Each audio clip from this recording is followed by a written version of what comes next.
Atenção! Começa agora uma teleaula de Geografia do Ensino Fundamental. Você vai assistir a teleaula de número 23. Bons estudos!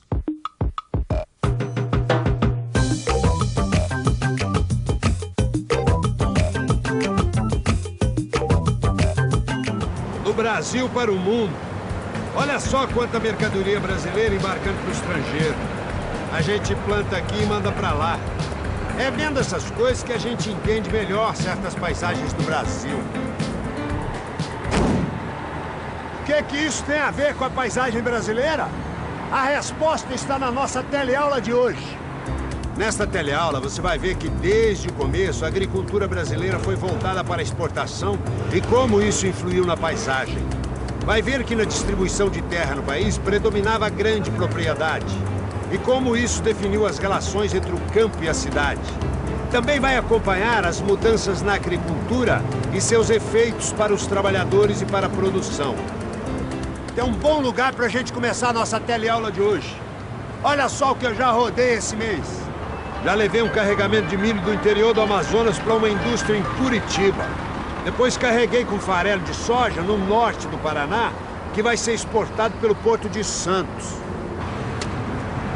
Minha vida é esse vai e vem, pegando produto do campo e levando para a cidade, ou para os portos, sempre circulando. Se você reparar, estão sempre circulando mercadorias entre o campo e a cidade. Uma cidade como São Paulo recebe do campo os alimentos que consome. Vem de fora também a matéria-prima para a indústria. E o que a cidade dá em troca? Produtos industrializados e serviços. É a cidade que produz produtos manufaturados e concentra serviços como a administração pública, o comércio, os bancos, o atendimento de saúde e outros. E não é de hoje que é assim. Desde o início do Brasil, a relação entre a cidade e o campo tem a ver com a produção e a circulação de mercadorias no país. Como assim? Já que os portugueses se instalaram aqui, eles queriam usar o campo para plantar o que desse mais lucro. E deixaram para as cidades a função de controlar as trocas comerciais, combater o contrabando e cobrar os impostos. Peraí, mas tudo isso tinha a ver com o destino das mercadorias produzidas no campo, não é isso? Sim, o destino das mercadorias era prioritariamente o mercado externo. Ah, agora entendi. Os portugueses queriam mandar para fora do Brasil o máximo possível do que o campo pudesse produzir.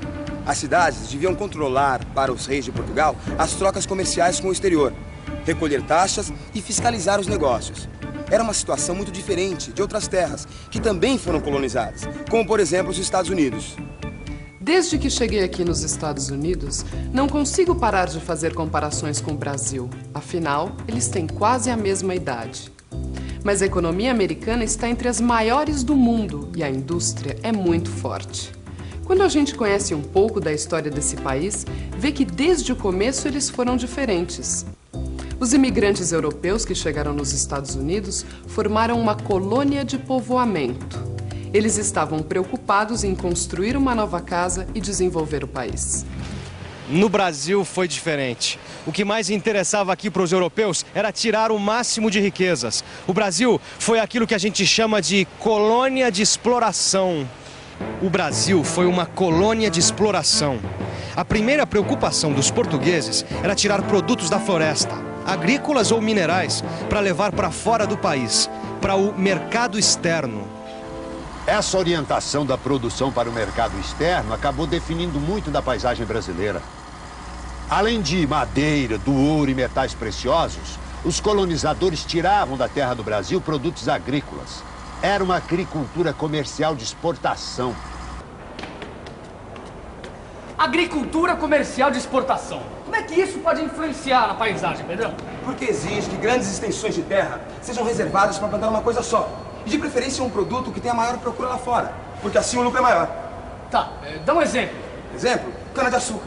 Cana-de-açúcar, durante algum tempo, foi um bom produto de exportação. E boa parte da terra de plantio era dedicada a ela. Bem mais tarde foi a vez do café. E hoje em dia, um bom exemplo de agricultura extensiva de exportação é a soja.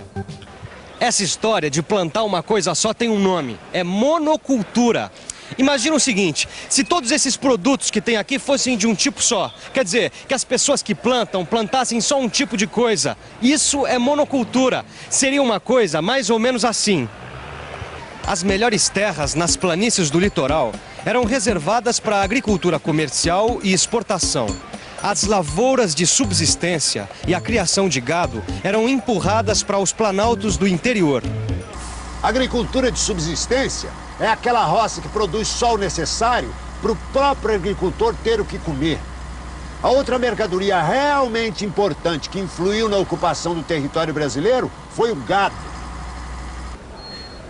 Gado. O que é que o gado tem a ver com a ocupação do território brasileiro, Pedrão? Ora, Antônio, para começar, o gado era uma mercadoria que podia andar até os mercados do litoral. Mas e daí? E daí que para andar do interior para o litoral, tiveram que abrir caminhos. Os caminhos permitiam aumentar a circulação de mercadorias. Pelo que eu tô entendendo, essa história de agricultura de exportação por um lado e agricultura de subsistência e criação de gado por outro é que influiu na geografia, é isso? Isso. Isso marcou a geografia do Brasil. Essas grandes propriedades que produziam uma coisa só definiam a paisagem. E tem outro dado muito importante para a gente entender direito todas as consequências dessa história. Durante muito tempo, essas lavouras utilizavam trabalhadores escravos. Utilizando escravos, o proprietário da terra não pagava salário, o que atrasou a formação do mercado interno no Brasil. Não havia consumidores. Quer dizer, gente com dinheiro na mão que pudesse comprar qualquer produto e estimulasse sua produção. Sem ninguém para comprar dentro do Brasil, ninguém produzia nada disso. Os grandes proprietários de terra do Brasil importavam tudo o que precisavam, até comida de escravos. Vinha carne seca da Argentina, para você ter uma ideia. Sem mercado interno, com o comércio baseado na exportação de produtos agrícolas, sobrava um papel secundário para as cidades. Que cidade! Cada passo é história. E a gente não consegue parar de lembrar que essa foi uma das primeiras cidades importantes do Brasil. É emocionante. São Luís, Salvador, Olinda, Recife, Rio de Janeiro. Todas as cidades foram importantes no período colonial e do Império no Brasil. Peraí, Pedro, eu tô pensando uma coisa aqui. Olha só onde ficam todas essas cidades que você falou que foram as mais importantes. Exatamente. As grandes plantações eram no litoral. E as cidades tinham que estar por perto, porque elas eram importantes apenas para a função urbana, de porto, centro comercial e controle político e administrativo. Pedrão, você me desculpe, mas eu já fui à Bahia e sei que no interior existem cidades muito antigas. Tá certo. Não é só na Bahia, não. No interior do Brasil se formaram pequenas cidades que, na verdade, eram continuação do campo, onde se concentravam temporariamente algumas funções comerciais e de serviço. Temporária? Você está falando de cidades ou de feiras? Feira de Santana, o nome diz tudo sobre a origem dessa cidade. E ela conserva o mesmo colorido e agitação de uma verdadeira feira. Feira de Santana, na Bahia, é o exemplo de cidade que nasceu entre o litoral e o interior. Começaram como feiras de gado e acabaram se tornando cidades. As feiras ajudavam a fazer a ligação entre a mercadoria do interior e o litoral. Litoral onde as grandes plantações iam ocupando o lugar das florestas. Para dar espaço para as plantações, foram sendo devastadas grandes florestas próximas ao litoral. Estrutura fundiária é a maneira como a propriedade da terra é distribuída entre fazendas grandes, médias e pequenas. Senhor, dá licença. O senhor é produtor rural? Produtor rural. O senhor produz numa terra grande, média ou pequena? Na área de folhagem é uma terra média, 4 alqueires aproximadamente. Pequena, propriedade média. No começo da história do Brasil, praticamente não havia propriedades médias. Grandes extensões de terra se concentravam nas mãos de poucos proprietários. Essa grande propriedade é conhecida como latifúndio. Além dos latifúndios, o resto ficava dividido em pequenas propriedades chamadas de minifúndios. E o que é que você faz com um minifúndio? No máximo você tira o suficiente para sobreviver. Esquisita essa estrutura fundiária no Brasil, né? Ficava assim, latifúndio e minifúndio lado a lado. Na verdade, latifúndio e minifúndio são os dois lados da mesma moeda. Era uma estrutura fundiária concentrada que significa grandes propriedades e pequenas, com quase nada no meio. E tem mais uma relação entre latifúndio e minifúndio que a gente pode ver depois da abolição da escravidão no Brasil. Quando acabou a escravidão no Brasil, a grande propriedade que produzia para exportação precisava de muitos trabalhadores na fase do plantio e da colheita, que não eram necessários durante o resto do ano. Assim, quando precisava, o grande proprietário usava o trabalho temporário das famílias que viviam nos minifúndios vizinhos. Sei. Os grandes proprietários nem precisavam ter muitos empregados, não é isso? Só na época da colheita e do plantio é que eles contratavam os pequenos proprietários vizinhos, não é isso? Às vezes, nem pequenos proprietários eles eram. Sem terra, muitos trabalhavam em troca de poder morar e plantar o próprio sustento num pequeno pedaço da grande propriedade. Isso é que é uma parceria estranha, hein? O nome é esse mesmo, sistema de parceria. O trabalhador não tem a posse da terra, mas vive nela. E, em troca, trabalha para o grande proprietário. E eles são chamados de parceiros. Mas ainda existe esse sistema de parceria? O sistema de parceria ainda existe no Brasil, mas ele está acabando lentamente. Isso desde a década de 60, quando passou a vigorar o Estatuto da Terra. Me diz uma coisa, o senhor é dono da própria terra? Sim, a produção própria é propriedade nossa mesmo. É minha mesmo. Eu sou o dono da minha terra. Essa lei define as regras da propriedade rural, o direito de propriedade do pequeno produtor e exige que os empregados tenham a sua situação regularizada. Tá achando que finalmente os trabalhadores ficaram com a sombra e a água fresca? Não foi bem assim. Muitos trabalhadores que eram parceiros foram expulsos das grandes propriedades e tiveram que ir viver de bicos nas cidades vizinhas. Aí você deve estar perguntando quem é que ficou fazendo serviço na hora de plantar e de colher, não é? Sabe quem? Os boias frias. São trabalhadores temporários que vivem nas cidades, mas ganham seu sustento trabalhando no campo nas épocas do plantio e da colheita das grandes fazendas.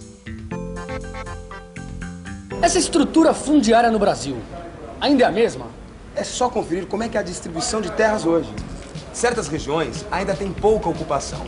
Em outras, predomina o latifúndio e o minifúndio. Nessas outras áreas, existem médias e grandes propriedades. E aqui, o predomínio é da grande propriedade. Mas não é possível, Pedrão, que a agricultura continue a mesma desde a época da colonização, né? Não! Continuam grandes propriedades produzindo um só produto para exportação, mas hoje em dia a gente já vê a modernização do campo. Essas fazendas são mecanizadas. A mecanização da agricultura faz com que as fazendas não dependam mais do trabalho dos pequenos produtores. Os trabalhadores são assalariados e boa parte do serviço fica por conta das máquinas. A produção com técnicas modernas permitiu a conquista de novas áreas, como os cerrados, onde hoje se produz soja para exportação. E tornou interessante o cultivo de laranja, cujo suco também vai para o mercado externo. Essas técnicas modernas diminuíram a necessidade de um grande número de trabalhadores no campo. Muitos deles ficaram sem trabalho e sem terra. Foi isso que deu origem ao movimento dos trabalhadores sem terra. Os trabalhadores sem terra não encontram mais trabalho na agropecuária, onde a necessidade de empregados é cada vez menor. E as cidades também não têm mais condições de absorver essa população, já que as indústrias também diminuíram sua necessidade de mão de obra. Hoje, para esses trabalhadores, a cidade e o campo representam o mesmo problema. Bem, essa história continua, mas agora está na hora da nossa revisão. E atenção, se liga aí que é a hora da revisão. Na teleaula de hoje, você viu que as relações entre o campo e a cidade no Brasil foram muito marcadas pela orientação da produção para o mercado externo. Viu que a agricultura de exportação ocupou as melhores terras próximas ao litoral, empurrando para o interior as lavouras de subsistência e a criação de gado. Aprendeu que a estrutura fundiária no Brasil é muito concentrada e que os latifúndios utilizavam o trabalho temporário das famílias dos minifúndios vizinhos. Viu que a partir do Estatuto da Terra mudou a relação com os trabalhadores rurais. Aparecem os boias frias, que com a mecanização da agricultura veem seu mercado de trabalho diminuir ainda mais. Na próxima teleaula tem mais. Até a próxima!